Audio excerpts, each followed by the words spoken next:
Para rawuh, jelas kita datang ke sini hanya satu karena Gus Baha, dan itu karena ilmunya. Sebab kalau orangnya masih ganteng saya dengan beliau itu.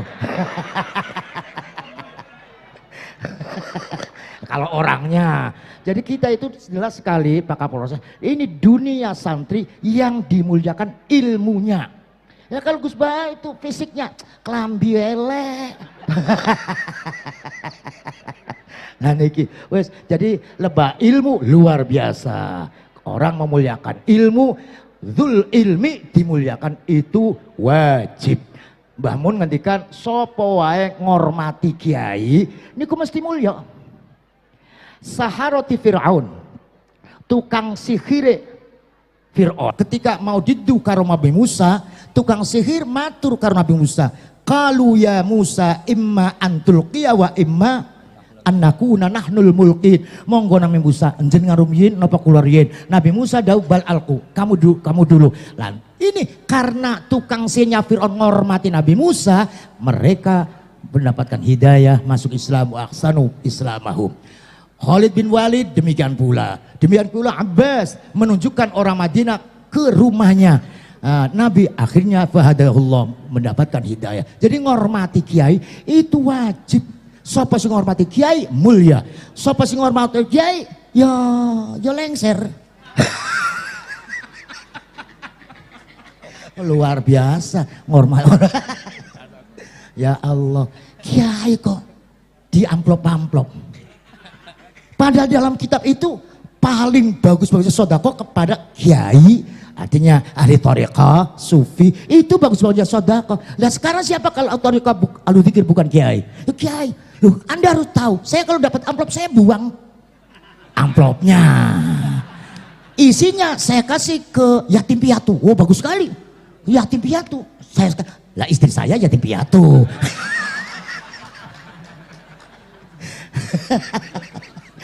Kesuwen, monggo sarang-sarang kita menyerap ilmu Gus Baha. Pokoknya Gus entekno ilmu sing anyar-anyar, sing lawas-lawas isi akeh YouTube. Turun niki Gus Baha santri kesayangannya Mbah Maimun, secara nasab masih tepung karo Mbah Said Gedongan, saking Mbah Mutamakin, saking Kiai Asmaul Kudus niku dadi siji karo Gus Baha. Cuma tua saya itu. Jadi menang tua orang menang ilmu, orang menang tua. Kudu hormat Gus, tua soalnya. Kula ngormati sampean li ajli ilmik, jenengan hormat kula li ajli sinni. Pekatan mawon, matur nuwun rawe Gus, matur nuwun sangat. Gus Baha sudah mengatakan saya mau uzlah, tidak akan. Saya jawab uzlah apa azal? Gus harus ke Kempek, yo dulur, yo podo alumni sarange, kalah beliau gitu. Alhamdulillah, dan ini bukan yang terakhir. Matur nuwun. Jazakumullah, matur Pak Kapolres, matur nuwun. Wassalamualaikum warahmatullahi wabarakatuh.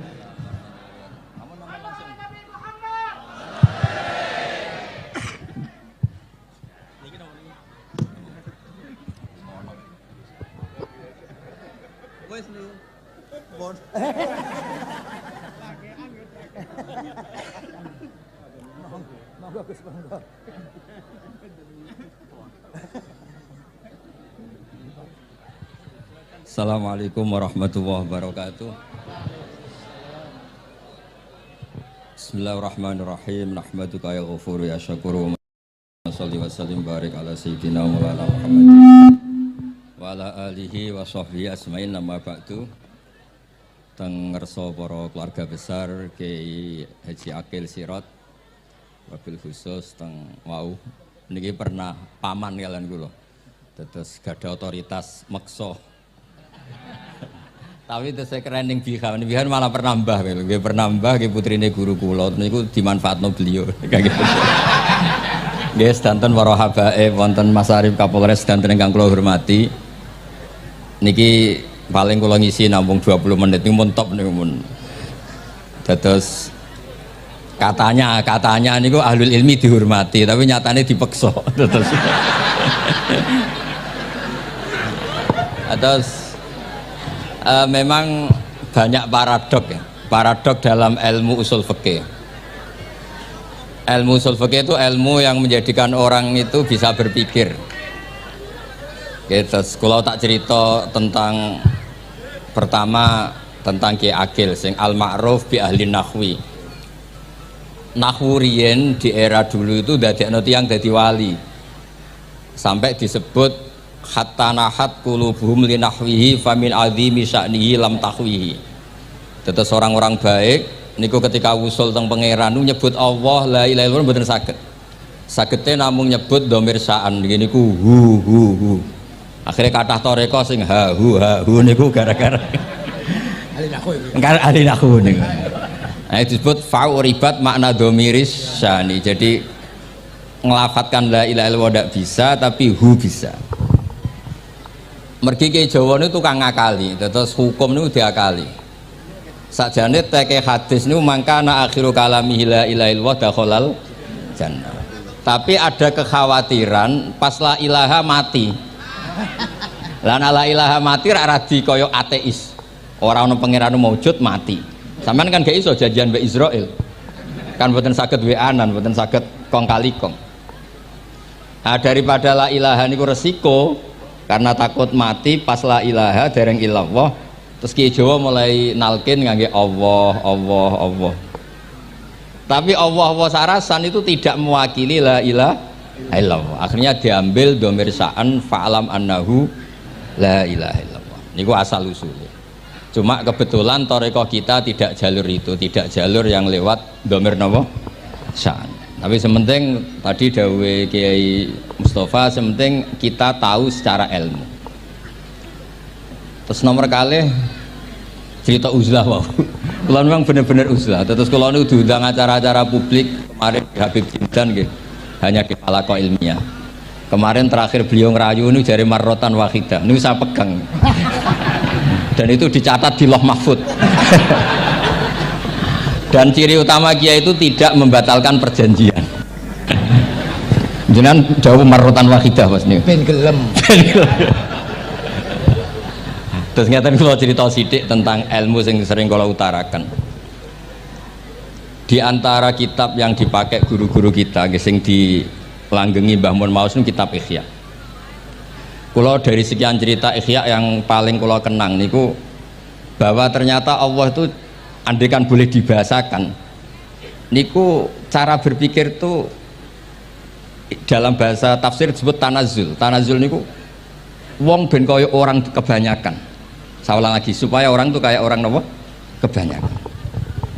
Ada dua ahli neraka yang dipanggil, yang satu ditakoi cung ning neraka piye rasane syarru makan mboten enak Gusti. Terus pangeran diken balik, ya sekono cung mlayu balik nang neraka. Niku tiange lari kencang sekencang-kencangnya. Semangate sumeneng ape kon balik ning neraka. Ditakoki mbek pangeran, "Lho cung kon mara neraka kok seneng?" Kula nu pun kapok Gusti, kula nu nyesal ketika di dunia nak jenengan utus niku lelat-lelet. Niki kula tobat dengan bukti diken jenengan teng neraka kula mlayu. Lho nu pangeran akhirnya haru wong kok semangate mlebu neraka kaya ngono. Mergo diperintah pangeran. Ya terus niki ijazah jenengan akan mlebu neraka jenengan sing semangat nggih. Karena zaman ning donya sering diperintah Allah mboten napa? Semangat. Nah niku kemungkinane dibarno, kemungkinane dipanggil. Lah tiyang niku terus dipanggil oleh Allah. Ya wis kaya wong apik, tak kongkon nurut tenan, semangat tenan, terus diken mlebu swarga. Nah niku ijazah pertama nggih.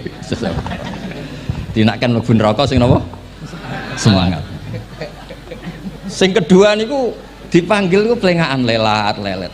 Kados kula diutus Gus Mus niki nelpon kula mboten purun akhirnya ning Bika jare matur Gus Subak. Turuti ya, aku diamuk Bika jare Bapak. Dados niki melibatkan sekian pihak untuk memaksa saya datang ke mriki. Aduh, repot wong sawang kempek niku. Repot. Mungkin di sepuro ngoten. Yang kedua niku diken mlebu neraka malih lelat-lelet ndelok pangeran mboten semangat. Ditakoki mbek pangeran. Kenapa kamu tidak semangat? Saya itu tidak pernah ngira jenengan yang baik sudah masukkan saya ke surga, kemudian jenengan nyuruh lagi saya ke neraka. Saya tidak pernah mengira engkau itu seperti itu. Terus Allah nggih, ana indadzoni abdibi. Ya serapopo, swarga ya swarga. Ini dua ijazah untuk sampean supaya bisa masuk napa? Swarga. Terus kita tidak pernah tahu napa Gustofa ngundang kula nyenengno wong akeh ganjaran, napa meksa wong alim dosa, bener ngerti kula carane. Karena dalam ilmu usul fikih, kembali ke usul fikih, kula nu gadah khazanah kathah tentang debate pangeran kalian nabi ini. Kathah, mboten satu dua contoh di beberapa kitab tafsir. Suatu saat kula sering cerita niki, suatu saat Khalilur Rahman Ibrahim itu kedatangan Israel. Kamu mau apa? Mau matikan jenengan? Kata Nabi Ibrahim, harro'aital khalil yumitu khalilah. Mosok aku kekasih pangeran dipateni, mosok orang yang dicintai membunuh yang dicintai, orang yang mencintai seseorang kemudian membunuh yang dicintai. Tidak ada itu. Akhirnya Israel matur teng pangeran. Cara politiknya ngeten, wau sing cara lagi seneng ngendikan politik. Wani kiai lengser jare beliau. Ono. Nah kula niku ahli tauhid wis pancen kodok kodare ngoten mawon, mboten berpikir ruwet-ruwet.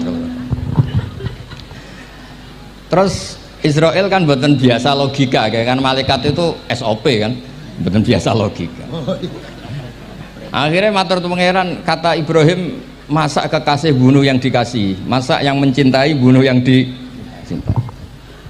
Tapi Ibrahim baru sadar ngadepi pangeran gitu, lebih pinter. Terus kan ketika Allah fakullahu, katakan ke Ibrahim, harlo aital khalil yakrohu ayal ko khalilah. Mosok jari seneng aku kok ketemu aku rawani, jari seneng kok rawani ketemu. Lah niki sampean aku pengen mati, monggo ngangge ilmu sing niki. Wong jari seneng pangeran kok rawani ketemu pangeran. Seneng seneng ketemu. Ibrahim seneng sakit. Yo mati saiki ora apa-apa mati saiki. Terus kedua, niki cerita karena ini pondok ilmu. Orang harus biasa pakai logika usul fikih. Politik juga gitu. Nak kiai politik rawan kena syubhat. Tapi nak wong soleh ra oleh politik, kue ridho dipimpin wong fasik-fasik kabeh. Ya, mboten ngerti, mbok sing bener dis pokoke ngoten. Yes, itu memang logika usul napa? Fikih. Logika usul napa? Fikih. Ketika Nabi Adam badhe didamel, niku materinya saking bumi. Pertama sing diutus Jibril. Jibril ambekan qabdotan minal ardi, segenggam bumi. Saya mau bikin Adam, materinya dari bumi. Setelah datang ke bumi mau ngambil ista'adzat billah. Maksudnya ista'adzat billah, a'udzu billahi minka, saya berlindung Allah dari kamu. Antasinani. Kalau ngarepe Gustofa dari ahli nahwu dados kula niki tak goleki tenan pancen syanahu mun mutaaddi bi nafsi. Mungkin nek dibuli ku antusinani kok panjang nanti cerita. Saya ndak ingin bagian dari saya diambil, kok aku bolong. Iku cara bumi itu sudah masalah. Terus akhirnya Jibril kembali, ya Allah, dia berlindung kepada engkau maka saya lindungi. Allah membenarkan Jibril, Mikail juga sama. Tapi ketika Israel, ini Israel itu masalah memang. Ketika disuruh ngambil bumi, buminya ista'adat billah, tetap diambil. A'udzu billahi minka antasinani, saya berlindung Allah supaya kamu tidak melukai saya, menciderai saya dengan mengambil bagian dari saya. Kata Israel, wa a'udzu billah alla unaffidhu amroh. Saya juga a'udzu billah diperintah Allah kok tidak kasil. Kudu kasil. Lah saya tidak tahu yang benar istilahnya Jibril apa istilahnya Israel. Terus memang sudut pandang. Makanya dulu ketika banyak pondok putri itu kiai-kiai kuno dulu itu menentang. Alasannya nggih, nak bojone jelas khawatir kiai ini kecobaan itu jelas.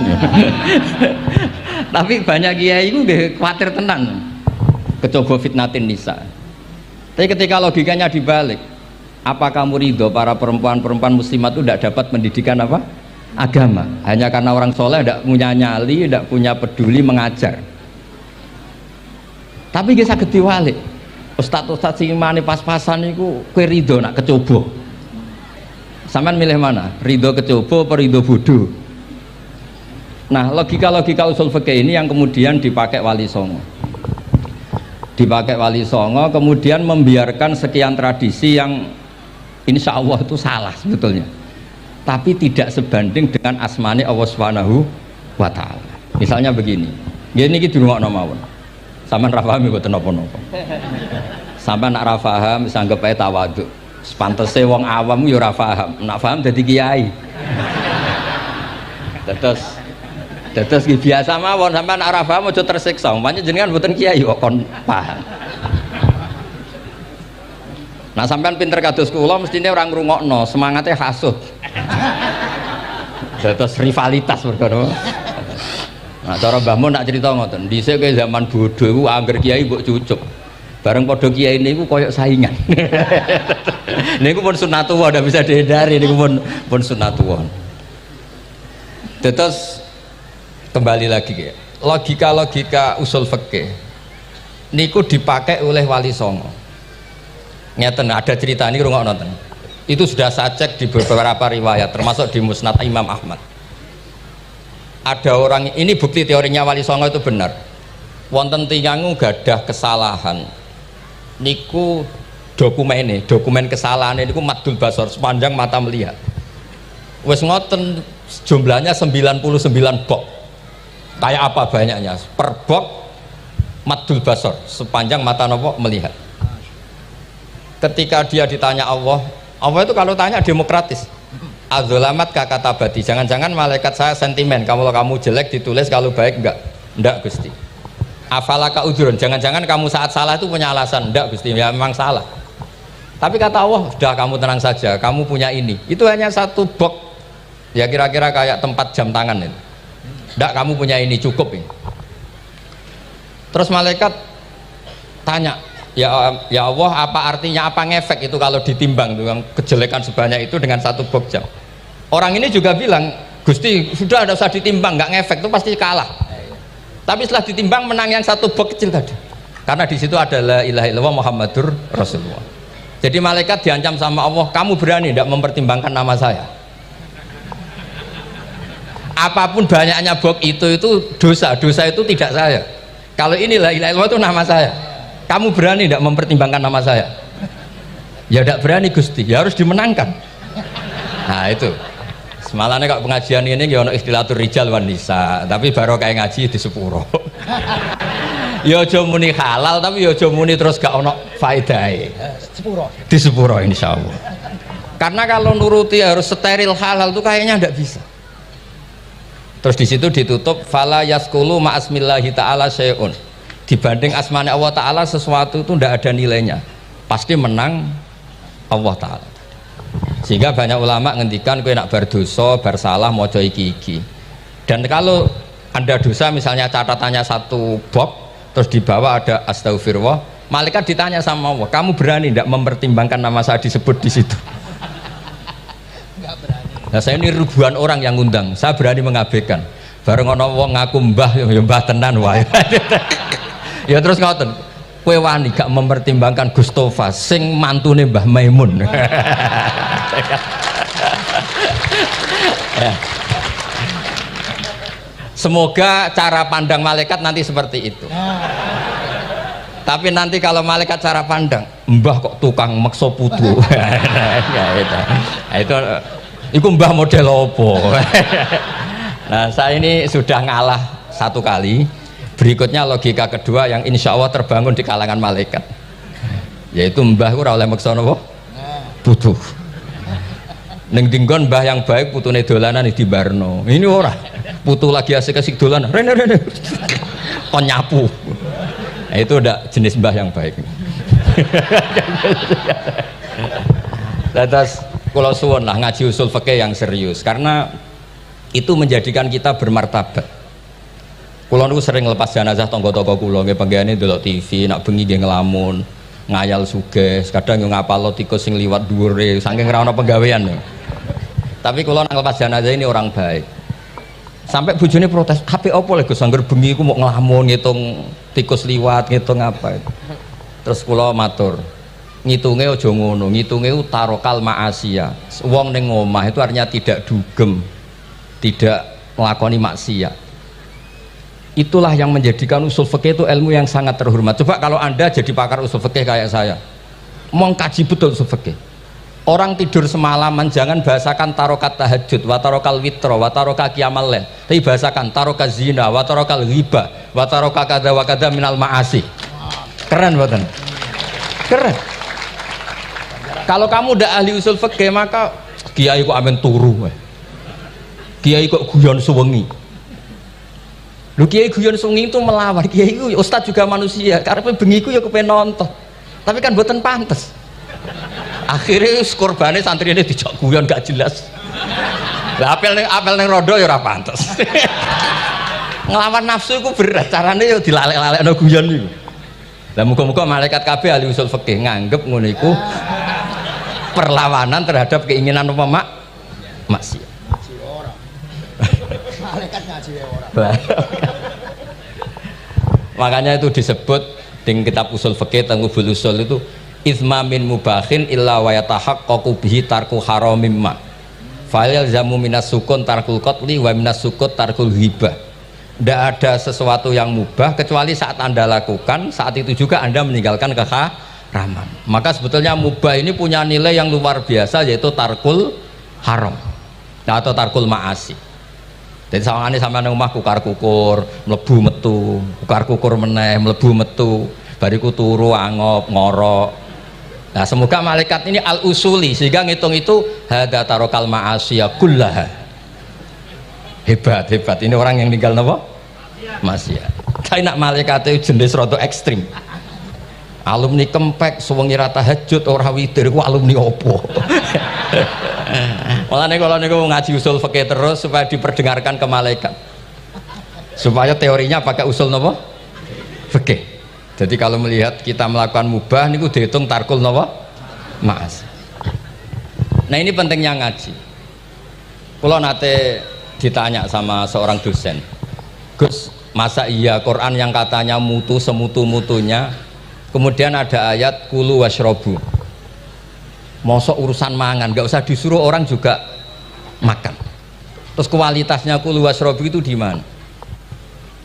Terus kalau jawab, terus sorokan yang penting wopo, rapat utawa seminar. Ndak ada rapat, ndak ada seminar itu kamu ndak mati, tapi kalau nggak makan itu mati. Penting mana? Ya penting makan. Lah iya, jadi orang itu lupa kalau sesuatu yang seserius itu karena menjaga nyawa, yaitu makan. Terus karena makan tuh hal yang murah dianggap biasa, itu bahaya. Sehingga sebetulnya yang kita bisa jadi wali lewat hal-hal keseharian tidak bisa jadi wali karena tadi. Saya punya hadis, ini mudah sekali untuk Anda jadi wali, bahkan di atas wali lah. Inna woha ta'ala layar do anil abdi, pakai inna masih pakai lam taukid. Inna woha layar do anil abdi ayyakulal aklata fayahmadahu alaiha aw yasroba syarba fayahmadahu alaiha. Allah itu sangat ridho ada orang makan satu asupan kemudian dia muji Allah. Loh, orang tidak punya alpat itu tidak mati, tidak punya tanah ribuan hektar itu tidak mati, tapi kalau nggak makan sesuap nasi mati. Penting mana? Penting makan. Tapi gara-gara kamu tamak untuk syukur nunggu punya alpat, untuk syukur nunggu punya tanah banyak, Anda ini bodoh. Mau syukur saja syaratnya kok banyak. Jadi sebetulnya kalau kita mau jadi wali itu cukup setiap makan itu kamu syukur. Fayahmadahu alaiha aw yasroba syarba fayahmadahu alaiha. Makanya wali-wali dulu kalau didik raja yang sedang berkuasa itu ditanya, kamu raja besar, punya pengaruh besar, andaikan kamu di padang pasir dan kemudian Anda tidak mendapatkan air sama sekali, apakah kamu menggantikan kerajaan kamu demi beli satu seteguk air? Iya, akan saya beli karena saya kalau tidak minum mati. La tafroh bimulkin la yusawi jar'atama'in. Kamu jangan bangga dengan sistem kekuasaan yang tidak senilai dengan seteguk air. Orang nggak jadi raja itu nggak mati, tapi kalau nggak minum mati. Terus akhirnya dosen itu tahu, wah berarti kulu washrobu itu luar biasa, Gus. Ya, sangat luar biasa. Makan dan minum itu luar biasa. Makanya terus adat kiai mertamu mangan. Kalau tadi baru datang kon mangan, di sini ya ada mangan. Ya saya anggap aja itu proses jadi wali, ngoten Pak. Jadi segampang itu jadi wali. Nah, kemudian gara-gara torekoh terus jadi wali ku repot kon maca 10.000 wiridan kon opo. kesuwen nih cara-cara kesuwen. Karena ini partai gak toreko tadi. Dulu abahnya Mbah Maimun Mbah Zubair itu kalau disuruh wiridan lama-lama itu nggak mau. Sementing diridani pangeran, moco kok akeh-akeh. Nah, itu partainya partai ahlul ilmi. Ya partainya partai ahlul apa? Ilmi. Nah kemudian karena saya ini nekuni tafsir ya, itu saya kepengen ya menggerakkan supaya ilmu Quran itu menarik. Caranya apa? Cari sisi ekstrimnya. Kalau bolak-balik, kenapa sih orang nggak janggal? Nggak janggal itu udah iskal. Quran itu kan kalamu Allah. Saya lagi Quran itu kalamu Allah.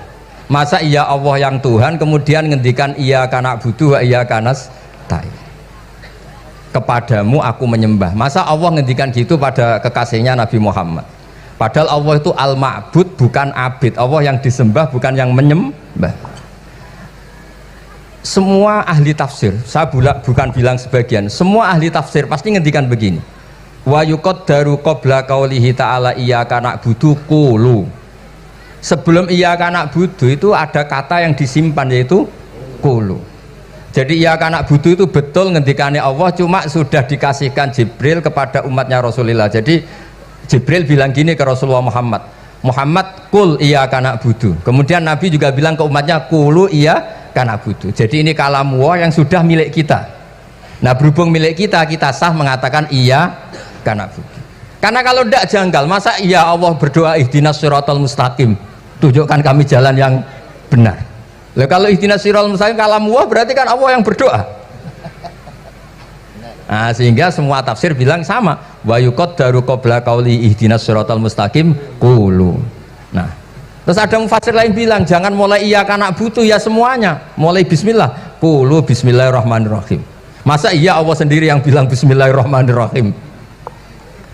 Nah, dengan tafsir seperti ini terus kita akhirnya lagi-lagi kembali ke usul fikih, kembali ke balaghah, kembali ke nahwu. Kalau ndak, ya Anda akan menafsiri Quran pakai logika Anda sendiri. Sampai ada mungkirus sunnah. Pokoknya sementing kembali ke Quran. Orang roh Quran itu kayak apa? Saya kemarin ngaji di Sedan di daerah saya bilang, Sayyidina Umar itu Islam sebelum minta hidayat. Khalid bin Walid ya Islam sebelumnya ya tidak minta hidayat. Lah itu kan janggal. Padahal katanya Quran itu hudal lil muttaqin, petunjuk bagi mereka yang takwa. Padahal tidak ada sabkut takwa untuk Umar. Umar tidak pernah takwa, tapi nyatanya Islam. Bahkan dia masuk ke rumahnya Zaid bin Arqam itu mau bunuh Nabi, mau nyari Nabi, bukan mau Islam. Tapi ketika dengar iparnya membaca Toha ma anzalna alikal Qur'ana litasqa, kemudian dia masuk Islam. Lalu gimana tentang hudal lil muttaqin, petunjuk bagi mereka yang takwa? Banyak ulama yang mengatakan lil muttaqin itu balaghahnya lil iktifa, lil muttaqina wa ghairihim. Jadi Quran itu petunjuk bagi yang takwa dan yang tidak takwa. Dan itu di bahasa Arab sah. Di bahasa Arab sah.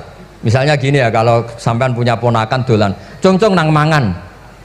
Ya maksudnya ya mangan mbek ngombe, mangan tok seretan mati kan. Itu kan satu paket. Saro bila taqikumul harra wal barda. Pakaian yang melindungi dari panas. Di situ gak disebut wal barda, tapi artinya juga wal barda. Karena kalau tidak diartikan lil iktifa, nanti Quran itu memberi petunjuk bagi yang sudah muttaqin. Corong doan nguyai segoro, wis takwa kok. Nah ini kita butuh ahli tafsir yang al-usuli. Karena itu yang menjadikan Quran punya kualitas lagi. Seolah lagi punya kualitas lagi. Kalau ndak, Quran tuh kayak biasa-biasa saja, kayak tadi kulu wasrobu kayak dan seterusnya dan seterusnya. Jadi kalau suwun barokahnya hormat sama orang alim kados Ki Akil, Ki Siras dan tenaga keluarga mriki. Orang menghidupkan logika ilmu lagi. Jadi kalau seneng lah nak dilem Gusmus ahli ilmu boten krono niat fakir boten. Biar sampean ngerti lah kalau ngadepi ahlul ilmi itu pun boten level. Ahlul ilmi itu kalau punya logika itu tidak bisa dibantah. Saya beri contoh sekian contoh yang nyata yang diajarkan Rasulullah SAW. Nabi itu pernah mau dipermalukan orang karena Nabi ngendikan la adwa wala tiarata, tidak ada penyakit menular. Terus ada orang iseng kok onta yang kena kudisen itu dijejerkan yang waras ikut kena kudisen. Terus orang ini tanya, ya Rasulullah ini tadi sehat tapi kena onta yang kudisen ikut kudisen. Nabi tanya lagi, faman a'dal awal, yang kudisen pertama ketularan siapa? Wah itu dari Allah ya, maksud saya seperti itu. Jadi ada terus orang-orang kafir itu cara berpikir aja alal alihata ilaha wahida inna hadalah syai'un ujab. Muhammad ya tentu mereka masih jangkar. Muhammad problem kita ini banyak. Kalau Tuhannya satu tidak cukup. Ada problem kredit macet, ada problem macam-macam kan, utang piutang macam-macam. Kalau Tuhannya satu tidak cukup. Kita butuh Tuhan banyak karena problem kita banyak. Lalu Nabi mengajarkan mereka apa logika yang dibangun. Kalau kamu jadi buruh, kemudian majikan kamu banyak, semuanya merintahkan kamu, kamu bingung nggak? Ya bingung. Tuhan kamu itu majikan kamu, kalau banyak-banyak perintah semua kamu yang bingung. Ya sudah mat Tuhannya satu saja. Itu disebut dorobawa masalah rojulan fihi syuraka umutasakisuna warojulan salamal lirrojul. Nah sekarang itu kita ini mulai kehilangan fatonahnya Rasulullah SAW. Nabi dulu itu kalau nerangkan ilmu itu logikanya gampang sekali, logika yang dibangun tuh gampang sekali. Ada orang cerita, ya Rasulullah saya ini ada sekian anak saya, yang paling saya cintai satu, apa saya boleh melebihkan yang paling saya sayangi dalam pemberian? Nabi jawabannya itu tidak langsung jangan enggak. Apakah kamu berharap bahwa mereka semuanya baik ke kamu? Iya semuanya saya ingin baik ke saya. Ya kalau gitu jangan. Kan tidak fair kita mengunggulkan yang satu, melebihkan yang satu, sementara kita berharap semuanya baik. Itu tidak fair kata Nabi. Jadi dulu Nabi itu terus ini yang cerita fikih. Dulu Ahlul Madinah itu mangga itu masih pentil sudah dijual. Pentil dijual harganya 2 juta. Masa iya pentil harganya 2 juta? Karena dengan asumsi sudah jadi mangga. Tapi ketika Nabi datang di Medina dan penduduk Medina itu abkhosna sikailan, orang paling buruk dalam pertimbangan dalam jual beli, Nabi cara ngendikan itu unik. Aro'aitum lau anna waha yamna'us samra fabima yastakhillu ahadukum mala akhi. Kalau pentil ini ternyata kena angin terus kemudian tidak jadi buah, lalu kamu nerima uang 2 juta itu atas nama apa? Atas nama beli pelem, nyatanya belum jadi mangga. Mosok kalau pentil seharga 2 juta. Semenjak itu terus Ahlul Madinah sadar kalau jual buah itu nunggu ba'da buduwi solahiyah, setelah samroh ini berbentuk. Tapi Nabi tetap ngendikannya pakai logika. Nah sekarang banyak kiai yang sidik-sidik neraka. Sebenarnya Nabi itu ngajari logika. Ada pemuda dia itu hipersek, mau masuk Islam tapi tetap boleh bebas. Saya ini ingin Islam tapi jangan larang seks bebas. Wah itu sahabat semuanya melarang ketemu Nabi karena ini ngawur betul, masa pamit Islam kok.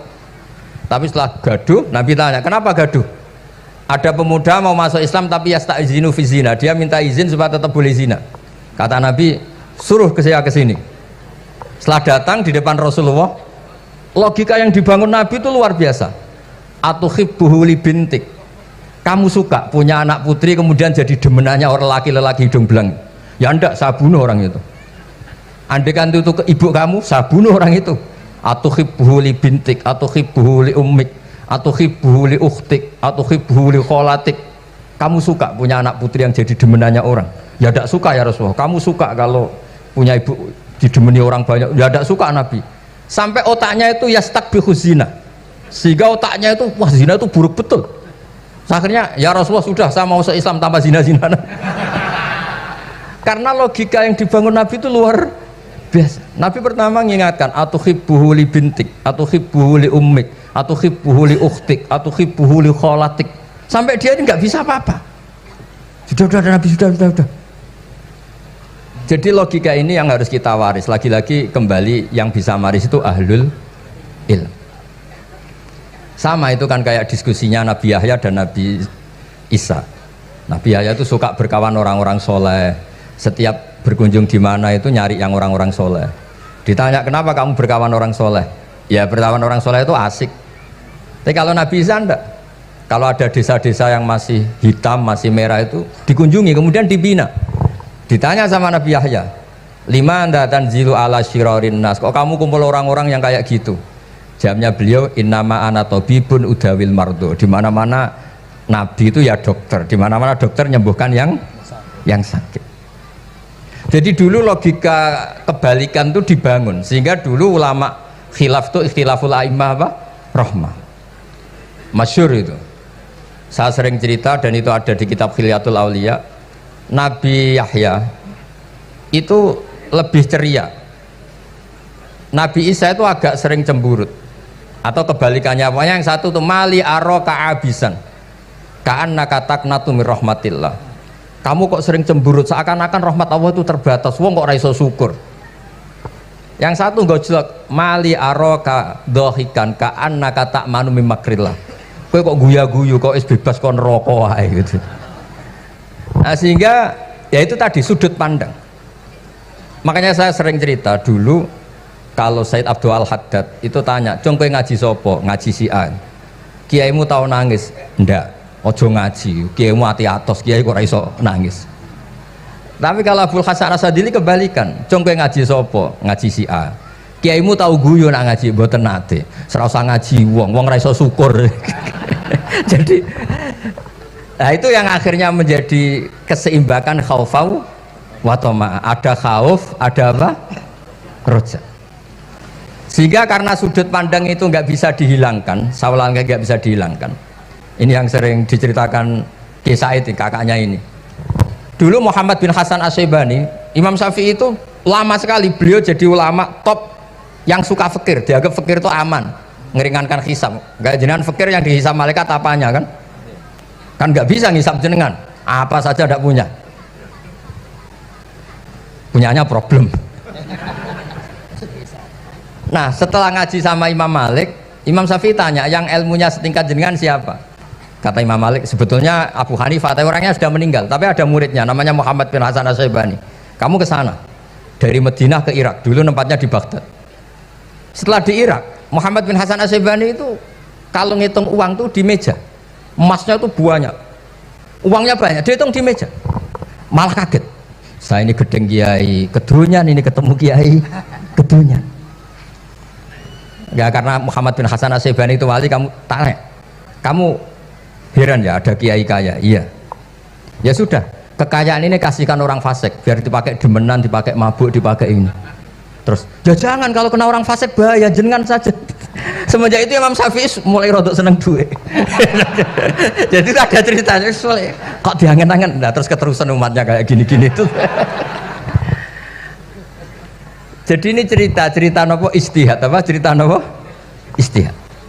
Sama pangkat juga sama. Gue seneng nak wong soleh-soleh tidak ikut ngurus negara ini, mau dikemanakan negara ini. Tapi ada yang berpikir, gue seneng nak wong soleh terkontaminasi. Ya sudah monggo, sing ora payu jabat nggih berpikir zuhud. Sing payu ya berpikir politik. Yang penting semuanya itu berdasar ilmu. Yang penting itu semuanya berdasar apa? Ilmu. Karena ilmu ini basis yang paling diridani Allah Subhanahu wa taala. Masyhur itu di Ihya sering diceritakan Imam Ghazali, "Ana alim uhibbu kulla alim." Kata Allah, saya ini alim dan sangat mencintai orang alim. Karena orang alim ini yang tahu perspektif. Orang yang enggak, yang ngiranya, saya ulang lagi, yang ngiranya itu enggak ilmiah. Di depan orang alim itu sangat-sangat apa?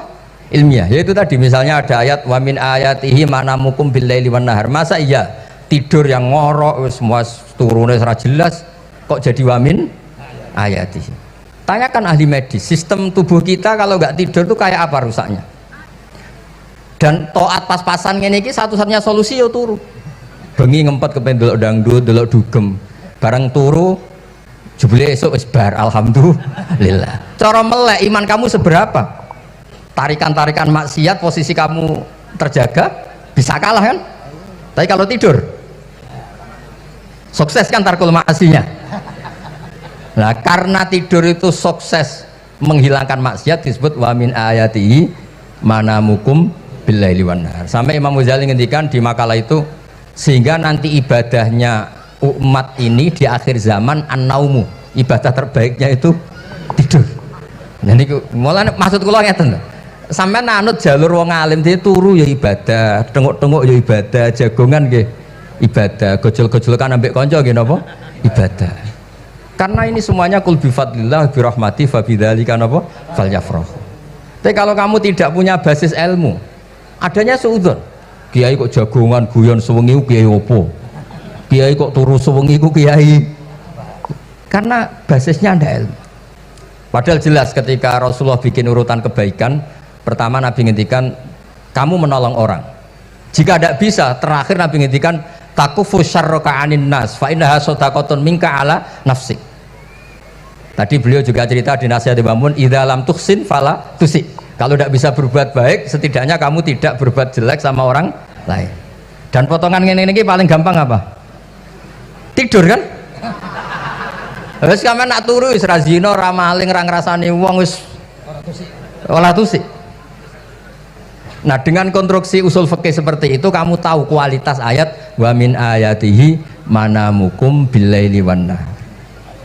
Ya sama, ternyata makan itu yang menjaga nyawa, ternyata makan itu yang menjadikan syukur. Kalau kamu nggak percaya puasa, sama nak poso gedang goreng itu mewah, gedang goreng itu mewah, air satu teguk itu mewah. Makanya kalau lama dulu ada santri kepengen mangan enak, ya saya ingin mangan enak gini-gini, caranya gimana? Itu rumusnya ada sate, ada mie ayam. Idamuhu alju, kalau kamu ingin enak lauknya itu lapar. Ya kita kalau puasa itu semuanya kan enak. Nah itu lagi-lagi basisnya itu ilmu. Nah sekarang banyak orang yang sudah tidak peduli dengan ilmu, kayak ijazah dilakoni kan. Jadi kayak wiridan la ilaha illallah itu sebetulnya harus dibarengi dengan ilmu. Ini yang terakhir supaya nggak lama-lama. La ilaha illallah itu basisnya ilmu. Surga yang begitu mewah itu dibikin juga bagi yang melafadzkan la ilaha illallah. Neraka yang begitu ekstrim, sampai kalau benda dijatuhkan dari atas ke neraka itu sampai bawah nunggu 70 tahun. Bisa kamu bayangkan kalau kamu di dalam naiknya susah itu. Ini dijatuhkan ke neraka itu sampai bawah nunggu berapa? 70 tahun. Loh, neraka sebegitu ekstrim itu dibikin untuk yang menolak la ilaha illallah. Berarti kalimat ini kalimat spesial. Kalimat yang neraka dibikin ya atas nama itu yang menolak, surga dibikin juga atas nama itu yang menerima. Itu satu saktinya la ilaha illallah. Sakti kedua, orang kafir 70 tahun ngelafadzkan la ilaha illallah sekali langsung dihukumi mukmin. Yufar lahum maqad salah. Kullil ladzina kafaru iyantahu yufar lahum maqad salah. Orang yang melafadzkan la ilaha illallah Muhammadur Rasulullah itu dosa 70 tahun kafir itu hilang semua. Tapi gara-gara ada ilmu terus diumumkan tahlil dening Kiai Haji Niam mesti sing guri wah sawi mesti guri. Padahal kalau kamu tahu ilmunya tadi ini kalimat yang luar biasa, kalimat yang bisa melebur dosa. Bahkan dalam mazhab Sadiliyah itu unik. Kalau kamu wiridan la ilaha illallah itu jangan istighfar dulu, istighfarnya belakangan. Alasannya Abdul Hasan As-Sadili itu fa'lam annahu la ilaha illallah wastaghfir li dzambik li hadhil kalimah. Orang kafir 70 tahun dia istighfar 100 kali enggak akan dimaafkan Allah. Tapi ngelafadzkan la ilaha illallah langsung dimaafkan. Jadi orang bisa dimaafkan tuh barokahnya la ilaha illallah.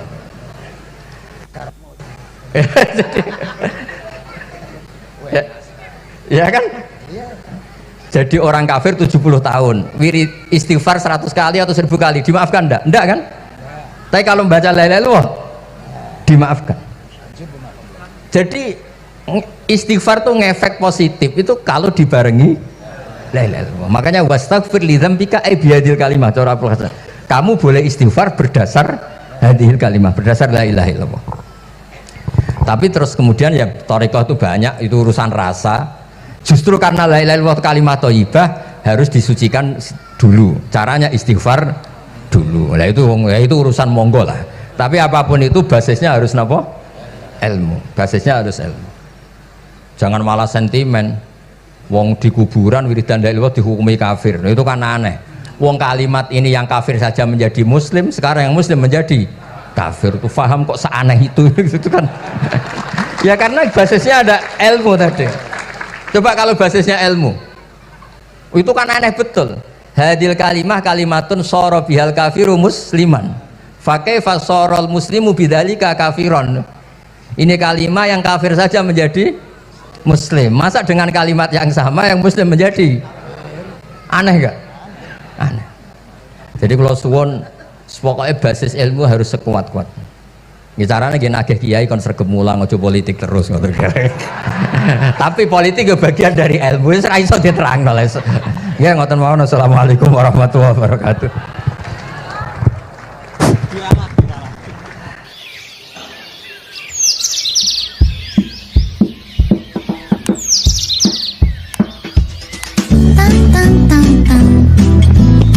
akhirat.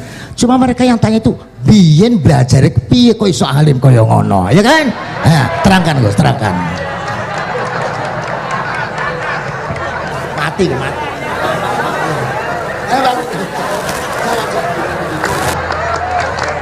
Setuju kan? Setuju?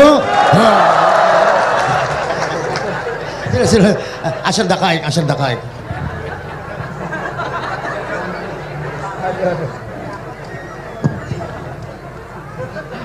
Andaikan pertanyaan itu ke Mbah Mun, mungkin jawabnya gurune sopo.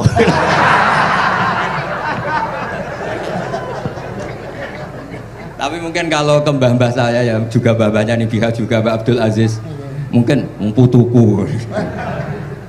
Tapi kalau saya ingin cerita tentang saya paling ya, aku sregep. Yang jelas tuh dari kafadlu yuti apa? Mayas. Tapi gini, kalau ini menghormati bahasa saya ini, kalau ijazah begini, dulu Mbah Mun tuh sering cerita juga bahasa. Kayak nak kepengen ngalim, ku sinau sedurunge ngaji. Ya, misalnya kamu ngaji takrib atau ngaji wahab sama Mbah Mun, kamu baca dulu Sebelum ngaji. Nah, setelah dibaca, misalnya kamu baca rofa, kok Mbah Mun baca jer, kamu baca jer, Mbah Mun baca rofa, berarti goblok tulen. Karena semua teori Anda kok salah. Ya, misalnya Mbah Mun baca wadakaro sopa al-musonifu, kamu baca wadakaro al-musonif. Berarti kan goblok banget itu. Ya kan ada cerita gitu, ada orang tuh nggak tahu betul, Gus maknanya lam tardiman itu apa? Lam tardiman dicari di kamus tuh udah ada, ternyata tuh di khet lam tarodaman. Dia baca satu lam tardimannya dicari di kamus sampai hidup mati lagi agak ada. Nah, jadi kamu baca dulu, misalnya di bab khet lam taro naringali sopo mar'ah daman ing geteh. Ternyata ngaji Mbah Mun paginya jadi baca lam taro daman. Jadi kalau kamu malamnya baca lam tardiman loh kok. Jadi itu kata Dewi Mbah Mun, mergo sorokan kabeh santriku sorak mungkin. Carane ngecek kebenaran Anda yuk maca sik. Nanti kalau kemiripannya 50% ya separuh alim. Kalau 70% ya serontok alim. Tapi nanti kalau kemiripannya sampai 100% dan berkali-kali, ya berarti kan sudah luar biasa. Jadi yang ngaji sama Ki Mustafa, Ki Niam, saya mohon santri-santri itu belajar dulu, biar bisa ngecek nanti guru saya baca kayak apa. Podo salah ya Gus. Kenapa lah? Podo salah. Karena kiai itu kalau salah ya mau ngalah. Ini ceritanya Mbah Mun betul. Ada kiai nggak tahu apa kakean mergawe, kakean politik nggak tahu. Wal babi lan walang. Terus ada santri, kulo gak ada makna kok lawang. Ya walang sing ning lawang cung. Mau ngalah. Terus watini lan wit alu. Gurune maca alu. Kulo gak ada makna kok elo. Lah ya wit telu kena gua alu cung. Tapi saya menangi kiai itu kalah sama santri itu. Saroko nyolong sapa wong albedo tangi anduk. Terus gurunya kaget. Cung kok anduk, cung. Bareng didelok ndok. Karena kalau pegon kan anduk sama ndok itu podo ya. Ini ada podo. Tapi kiainya akhirnya kalah. Memangnya nyolong anduk boleh? Yo ora, cung, yo haram, yo podo ae kalau gitu nyolong. Nyolong ndok ya haram, nyolong anduk haram. Lo cerita itu masyhur itu. Kalau cerita yang terkenal di Lirboyo itu kan ada santri dari Jakarta di kelas. Gurunya bilang Ja'a Zaidun, Zaid datang. Waro'a itu Zaidan, saya melihat. Si murid ini itu melihat pintu terus. Lama-lama gurunya itu tersinggung. Kamu diajari pelengahan nggak sopan. Habis Ustadz bohong. Lah kenapa bohong? Katanya Ja'a Zaidun, Ra'a itu Zaidan. Zaidnya mana?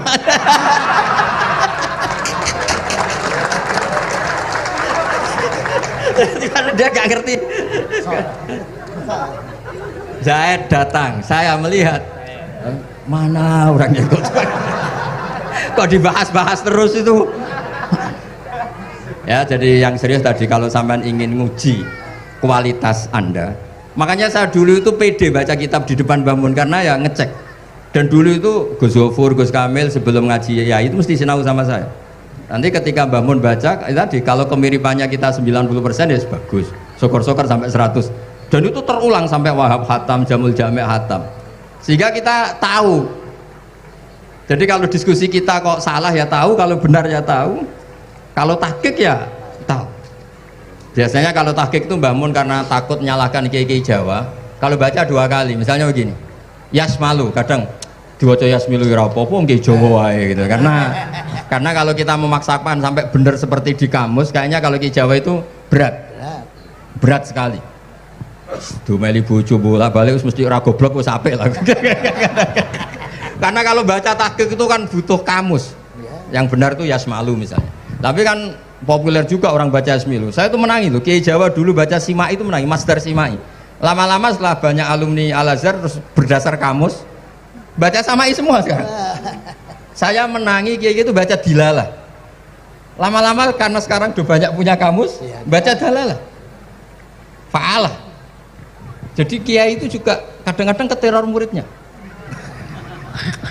Makanya Syekh Zakaria Al-Ansori itu pernah ditanya, kenapa engkau begitu alim alama sampai dilakopi Syekhul Islam? Kata beliau itu lucu jawabannya, karena saya ini orang yang sial. Saya dulu punya guru namanya Ibnu Hajar Al-Asqalani dan punya murid namanya Ibnu Hajar Al-Haytami. Kata beliau, dukik tu bena hajaro ini. Saya ini digebek 2 batu. Kalau mau ngaji takut saya minta ampun karena disuruh baca sama Ibnu Hajar Al-Asqalani. Kalau mau ngajar takutnya saya bukan main karena Ibnu Hajar Al-Haytami itu cerdasnya bukan main. Jadi kalau saya salah itu konangan. Akhirnya dia jadi orang sial tadi. Mau ngaji ya belajar, mau ngajar ya belajar. Makanya meskipun ini pernah sepuh saya tidak berani ngaji beliau. Wah mesti meriang saya kalau ngaji. Jadi yang terkenal alim-alim mohon ngajinya dikurangi ya, karena ini kasihan gurunya. Kasihan gurunya. Nggih, Bon cekap. Bon, itu catat ya. Sebelum ngaji baca dulu. Satu lagi, Gus. Sampean ketoke kiai ndesok kok kuliah? Betul kuliah?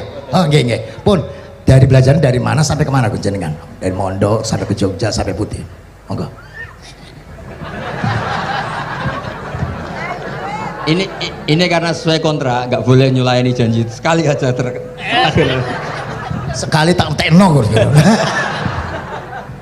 Jadi sebetulnya kalau di ilmu, saya kan sering ketemu ahli geologi, ahli sosiologi.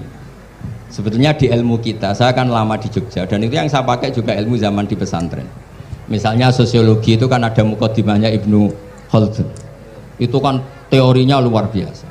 Misalnya begini, kenapa Rasulullah itu harus dari suku Quraisy, suku yang sangat terhormat di Mekah?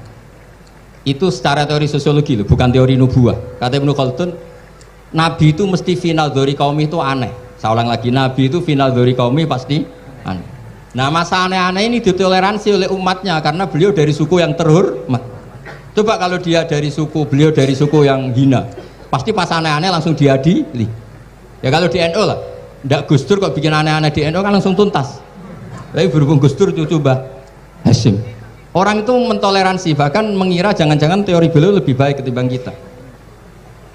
Nah makanya terus kata Ibnu Khaldun, ma ba'atsawu nabiyan illa fi manaatin min qaumin, tidak ada nabi diutus kecuali dari kaum terbaik supaya masa-masa transisi ini nggak ada perlawanan. Nah itu namanya sosiologi. Sehingga beliau ngendikan, ini versi tarikh bukan versi Ibnu Khaldun saja.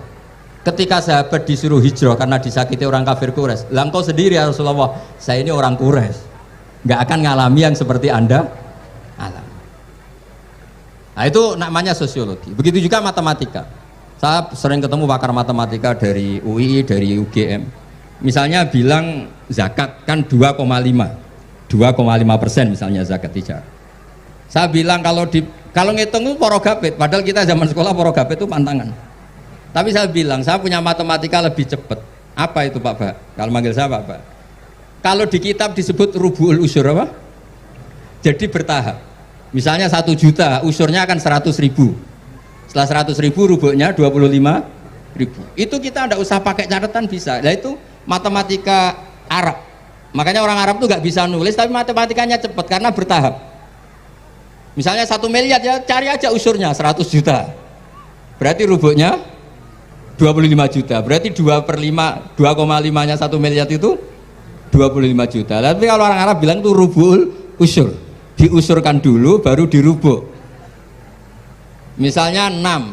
2/3 6 berapa? Orang Arab bilang sulusan. 6 sulusnya 2. Sulus 2 kali berarti 4. Sama misalnya zakat zuro. Zakat zuro itu kan al usur sama nisful usur. Berarti misalnya kalau tidak disirami ya, tidak biaya, zakatnya itu 10%, berarti per 100 10. Nah sekarang kalau 10 ini kan berarti 1/10. Lah nanti kalau disirami pakai biaya namanya nisul usur, berarti 5. Jadi orang Arab itu nggak mau langsung bilang 5 karena kalau 100 dibagi 5 itu apa jadi 5 itu mikirnya panjang. Jadi diusurkan dulu terus nanti dibilangkan nisful usur. Nah, jadi ilmu khazanah kita itu sudah luar biasa. Nah, itu makanya terus orang Arab kalau ngitung matematika itu tidak usah tulisan, tidak usah parogabit karena bertahap tadi. Jadi misalnya 2,5 bahasannya apa? Rubu'ul usur. 1 miliar usurnya berapa? 100. Rubuhnya berapa? 25. Nah ini semoga buatan ngingkari janji. Wassalamualaikum warahmatullahi wabarakatuh. Matur. Sebetulnya masih ada satu lagi, cuma ampun. Beliau adalah sangat hafal dengan nu'util masyayikh. Artinya sebutan, kenapa Imam Ghazali itu Syekhul Islam, Hujjatul Islam, kenapa Imam Anu Syekhul Islam, kenapa Imam Anu, sahabat Anu kok ada Saifullah, ada Asadullah, itu biar ahli sekali, karena ini belum tuntas, jadi ya berikutnya insya Allah kita mentongakakan ya Allah, moga-moga Gus Bah gelem kono tongakan jajal tongane Gus Bah karo tongan sampean mandindi kira-kira. Matur nuwun Gus, matur nuwun Sayyid, matur nuwun, sangat matur nuwun, sangat masya Allah. Niki jelas Gus Bah itu enteng, cepet atau diterimanya ku, kenapa jadinya keterangannya cepat dan sebagainya cepat. Oh, enggak ada kayak yang jelimet. Tak kira apalagi saya mendengar dianya saja nggak paham nggak. Nah, itu. Nah, demikian matur nuwun, sampean kudu matur nuwun sangat wong sing lagi uzlah ora gelem. Luar biasa kita. Hanya udah selanjutnya ngaten mawon Gus. Kula sak sedulur sak santri-santri nek pas jenengan donga pas uzlah njaluk ditongakne ngoten mawon. Nggih, ngoten mawon pun nggih. Sampai situ. Allahumma sholli